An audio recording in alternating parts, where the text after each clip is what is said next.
जी, कम शब्दों में पहले मैं शुरुआत कर देती हूँ। ये कभी सोचा नहीं था कि थिएटर की ज़िंदगी में भी एक ऐसा मोड़ आएगा कि थिएटर डिजिटल प्लेटफॉर्म पे जाएगा और उसको एक भारी संख्या में लोग आसानी से देख सकेंगे। इसके पहले हमें बहुत डर था। एक तो हमारी विचारधारा, कह लीजिए पारंपरिक विचारधारा या संकुचित विचारधारा, या अपने आप को प्रोटेक्ट रखने की कि आदमी स्क्रिप्ट भी नहीं चाहता है कि पब्लिकली कहीं जाए कि वो पता नहीं उसका क्या हाल होगा। तो ये कितना प्रेशियस बेबी है हमारा पीछा करती परछाइयाँ नाटक, जिसका मैंने अनुवाद किया। उसके बाद के जी के निर्देशन में हमने बहुत मेहनत करके हेनरी गिब्सन के नाटक को जिंदा किया। तो बहुत डर लग रहा था कि अगर इसको एक बार डिजिटल प्लेटफॉर्म पे दे दिया तो कहीं ऐसा ना हो कि अपने प्यारे बच्चे को आपने किसी अमीर की गोद में डाल दिया और बच्चा जो है वो खो गया ऐसे गुमनाम लोगों के हाथों में। ये डर हमें काफ़ी रोके हुए था। फिर एक बार आकर के उनके लाख समझाने के बाद हम समझने की कोशिश करी और इस विश्वास के साथ आगे बढ़े कि थिएटर को ये कहीं उसकी आत्मा को नहीं मारेंगे। जितना एक पहली पंक्ति का दर्शक होता है उतना डिस्टेंस रख के हमारे लिए वो थिएटर था। टेक्निकल सपोर्ट इनका है कि वो इसको कैसे लेके जा रहे हैं। इन्होंने ना हमें बीच में रोका, न टोका, न क्लोजअप गए, न कुछ किया। अब उससे हमारी समझ में ये आया कि जो हज़ारों की जो जनता जो महरूम थी, जो हमारे पास नहीं आ सकती थी क्योंकि जिनके अंदर ये कीड़ा अभी आया नहीं कि रंगमंच देखना कितना ज़रूरी है, उन तक जब ये पहुँचेगा तो इससे बहुत फ़ायदा होने वाला है। हमारा ना सही, उन लोगों का जिन्होंने इस परंपरा को देखा नहीं था कि थिएटर किसको कहते हैं, थिएटर कितनी सशक्त एक विधा है। तो आई थिंक कि ये जी थिएटर ने जो एक जीवित विधा को अपने डिजिटल प्लेटफॉर्म के माध्यम से टाटा प्ले पे लाएंगे और इस पे कौन सा है वो डिश पे लाएंगे और एयरटेल पे लाएंगे, तो इससे कितने लोग देखेंगे। तो अब हम बहुत खुश हैं क्योंकि एट द एंड कलाकार पैसे से भी ज़्यादा रंगमंच का कलाकार दर्शक चाहता है और दर्शक तक उनकी बात पहुंच जाए तो वो लाख टके की बात होती है। So very happy now you can see. या मतलब जैसे इला जी ने कहा बिल्कुल सही बात है। देखिए क्या है कि एक लाइव एक्सपीरियंस का अनुभव तो लाइव एक्सपीरियंस ही है, वो तो हमेशा रहेगा। तो इसलिए हमको घबराहट नहीं थी क्योंकि कि ऐसा डिजिटल पे आ गया तो हमारे नाटक का क्या होगा, स्टेज का क्या होगा, ऐसा कुछ नहीं था। क्योंकि इससे फ़ायदा ये है जो हमको समझ में आया कि डिजिटल पे जाएगा तो लोगों को कम से कम लोगों को नाटक के बारे में पता चलेगा कि थिएटर भी कोई विधा है, उसके बारे में पता चलेगा। तो ये ऑडियंस को थिएटर में लाएगा, ज़रूर लाएगा। क्योंकि देखिए उसके रिकॉर्ड कर रहे हैं हम, उसके बाद भी ये एक मतलब इनडायरेक्ट एक्सपीरियंस हो जाता है। आप टीवी पे देखते हैं कोई भी चीज़ है वो इनडायरेक्ट एक्सपीरियंस है, डायरेक्ट एक्सपीरियंस नहीं है। लेकिन ये एक्सपीरियंस, ये जो मतलब इन्होंने जो पहल की है इस बात की, इससे थिएटर को पॉपुलर होने में बहुत मदद हो जाएगी। और पॉपुलर जब थिएटर होगा तो जब हम यही नाटक स्टेज पे दोबारा करेंगे तो मुझे लगता है और लोग आएंगे देखने के लिए। कि अगर उनको ये नाटक यहाँ पर पसंद आया तो फिर ये सोचेंगे कि ज़रा रियल टाइम में देखें कि सामने एक्टर को देखेंगे तो कैसा लगेगा। तो मैं इसको एक नेगेटिव नहीं मानता हूँ, इसको एक पॉजिटिव मानता हूँ मैं। क्योंकि थिएटर का सबसे बड़ा, हमारे पास पब्लिसिटी का उतना परफॉर्मेंस नहीं है, हमारे पास पैसा नहीं होता, उतना पब्लिसाइज नहीं कर सकते हैं। और सबसे बड़ी बात यह है थिएटर में कि थिएटर हम मूव नहीं कर सकते ज़्यादा। हमने बॉम्बे में किया 10 शो किए, 15 शो किए, 20 शो किए, उसके बाद बंद एट द मोस्ट। अगर कोई लकी रहे, स्पॉन्सर मिला, दिल्ली तक गए, इसके तो हमने 50 शो कर ली, कलकत्ता तक गए या मतलब जयपुर तक गए, जो बिग सिटीज़ में हम जा सकते हैं। छोटे शहरों में जाना अभी भी मुश्किल है बिकॉज लॉजिस्टिक का प्रॉब्लम है कि मतलब कौन पैसा देगा, कौन स्पॉन्सर करेगा, क्या करेगा। तो क्या होता है कि जो कुछ आप काम करते हैं वो लिमिटेड ऑडियंस तक पहुंच जाता है। तो ये जो इनिशिएटिव इन्होंने किया है, इससे क्या होगा कि जो हमने किया काम वो लोगों तक पहुंचेगा।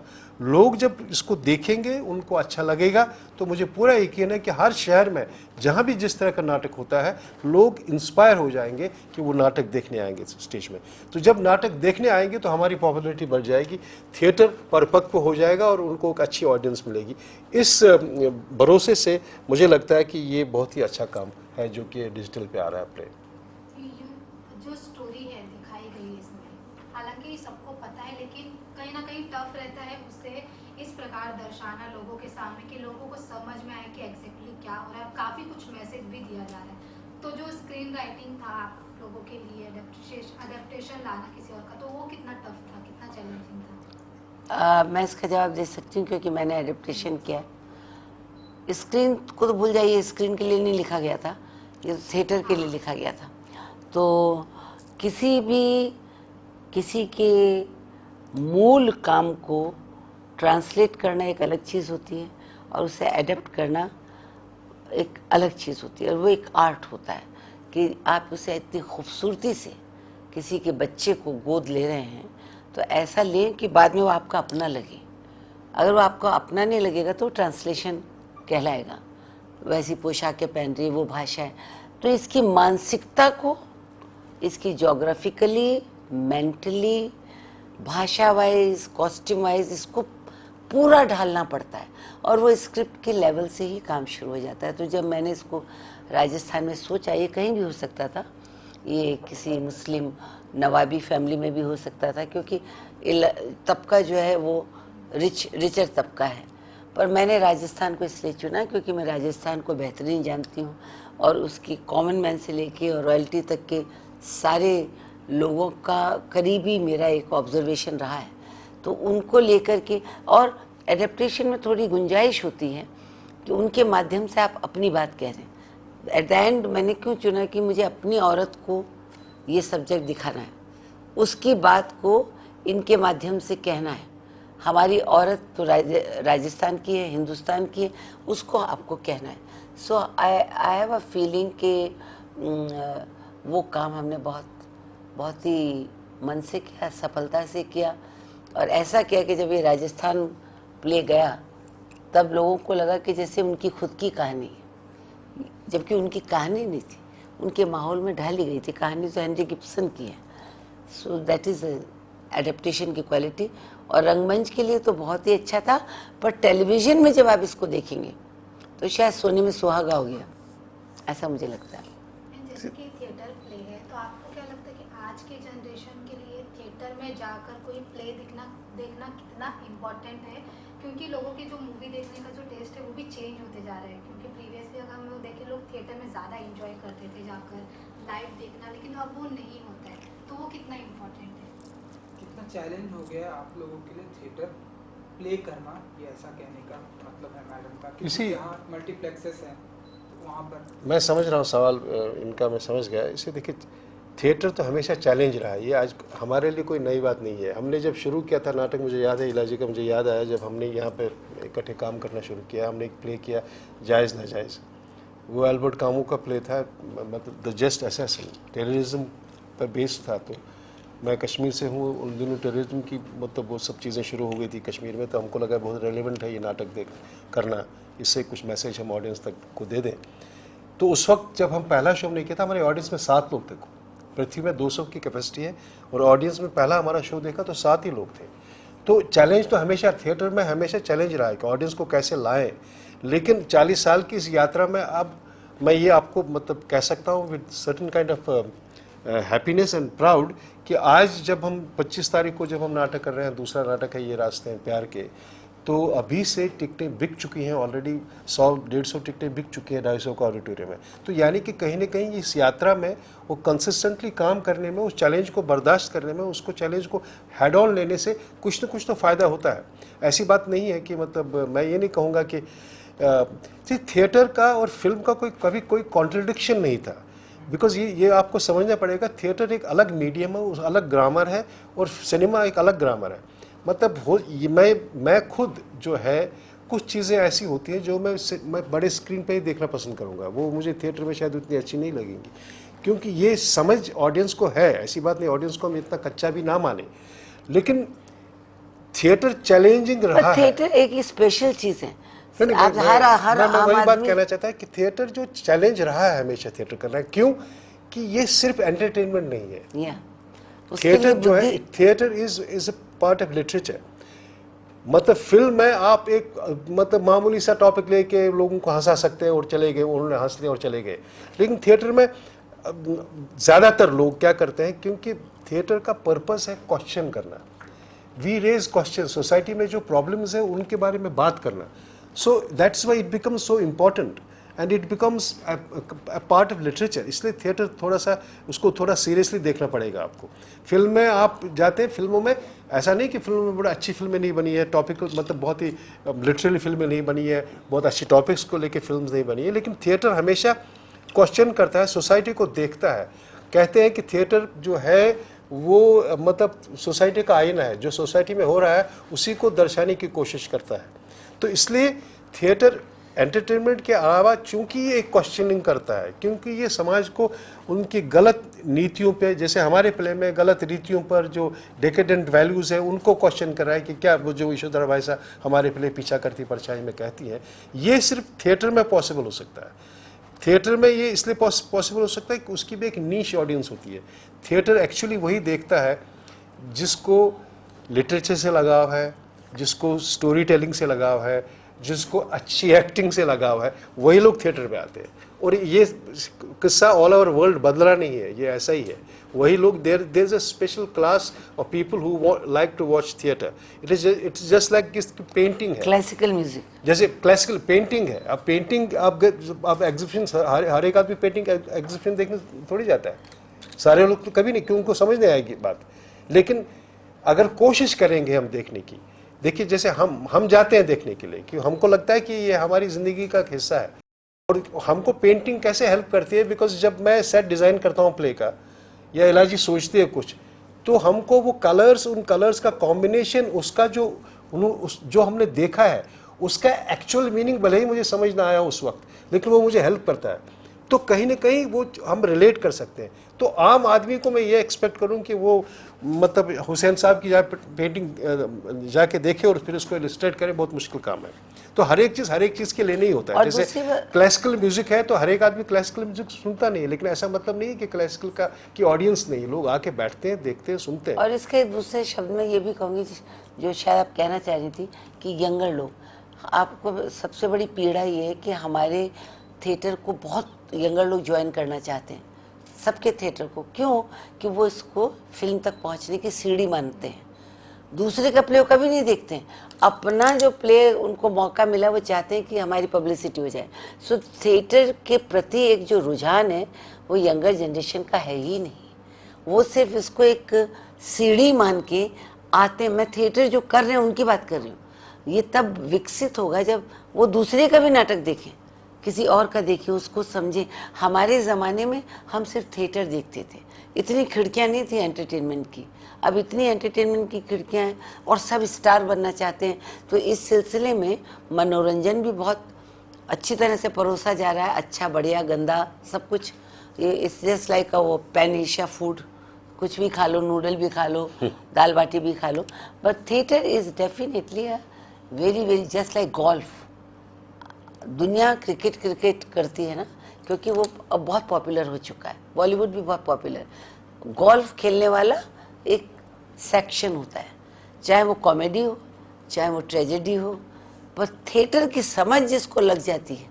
मराठी थिएटर बहुत सशक्त है, गुजराती थिएटर, एक बार अगर लाइकिंग बन गई उनकी तो दुनिया का कोई आदमी उनको रोकेगा नहीं। साउथ में भी कल्चर है बहुत। इसका मैं एक और एग्जांपल दूंगा कि बिकॉज आप बॉम्बे में हैं, और बॉम्बे की कहानी में बताऊंगा आपको कि हम नॉर्मली नाटक करते हैं पृथ्वी थिएटर में, बिकॉज हिंदी की ऑडियंस पृथ्वी थिएटर में है, पृथ्वी थिएटर में हम नाटक करते हैं। और वहाँ पे एक कैफ़े चल रहा है साथ में, आप सब गए होंगे पृथ्वी में, और वहाँ पे यंग जनरेशन के लोग बैठे होते हैं पृथ्वी कैफ़े में। मैंने कई बार उनसे कहा कि यार एक बार अंदर तो आओ, वो नहीं, they are not interested, because what is happening inside Prithvi theatre is alien to them and they have no connection with that, they don't want to connect with that. Because अब मेरा ये मतलब मैं यही कह सकता हूँ उनको, एक बार तो आ जाओ, एक बार आ जाओ और देख लो क्या होता है उसमें। लेकिन they are not interested, they are interested in burger, वो जो वहाँ पे चल रहा है वो खा रहे हैं वो सब तो। So at the end, मुझे ये लग रहा है कि जब तक देखिए ये जो है we should not be disappointed with, because मुझे ऐसा लगता है कि थिएटर की ऑडियंस बढ़ी है, थिएटर में लोग आने लगे हैं, थिएटर की टिकट जो 10 रुपये कोई नहीं लेता था आज 500 रुपये की टिकट लेते हैं। Theatre is in progression but it is challenging, definitely and challenging. coming to OTT and coming to this dish Airtel and Dish and Tata Play is a further one more step कि जहाँ theatre जा रहा है। और मुझे लगता है कि इनका जो ये प्रयास है इससे थिएटर और पॉपुलर होगा। नई चीज़ों को एक बार शुरुआत करनी पड़ती है, फिर लोगों को चस्का लग जाता है। तो मैं तो यही कहूँगी आपके माध्यम से कि लोगों को आना चाहिए, और जी थिएटर का जो प्रयास है नाटकों को एक नया रंगमंच छोटे पर्दे पे देने का, उसको सफल बनाने के लिए दे मस्ट वॉच हमारा पीछा करती परछाई। Anything else? इवन पूछना चाहेंगे आप दोनों कई वहाँ से वाइंड अप हो रहा, सॉरी बोलिए। ये इनको देखते ही नहीं, सॉरी। अच्छा है ना, नहीं बोलिए बोलिए। आप दोनों कई साल से काम कर रहे हो, आप कई मतलब एक साथ भी प्रोजेक्ट कर चुके हो, तो कुछ मेमोरीज आप शेयर करना चाहेंगे पहले प्रीवियसली वर्क को लेकर, या फिर एक अब दूसरे के की काम को परछाइयाँ। लेकर? हम एक दूसरे की परछाई नहीं, हम इतना साथ चलते हैं, हम सात्विक रूप है, एक दूसरे के साथ साथ चलते हैं। परछाई नहीं होती तो फिर पकड़ नहीं पाते एक दूसरे को, तो परछाई तो कभी किसी के शैडो में पल नहीं रहे। हमारा अपना एक व्यक्तित्व है, हम साथ चल रहे हैं, और अगर वो ज्ञान का जो सूरज है उससे अगर कोई शैडो है तो वो उस शैडो पे आने वाली यंगर जनरेशन चले। और जहाँ तक है कि टचवुड इसके बाद जाके के जी को एक मिर्ची पहनाऊंगी, खुद एक नींबू पूरा पी जाऊंगी कि लोग ये कह रहे हैं कि 40 साल से दोस्ती कैसे टिकी हुई है, क्रिएटिव दोस्ती। तो उसके लिए क्या है कि ये तो आपका सवाल बिल्कुल जायज़ है, क्योंकि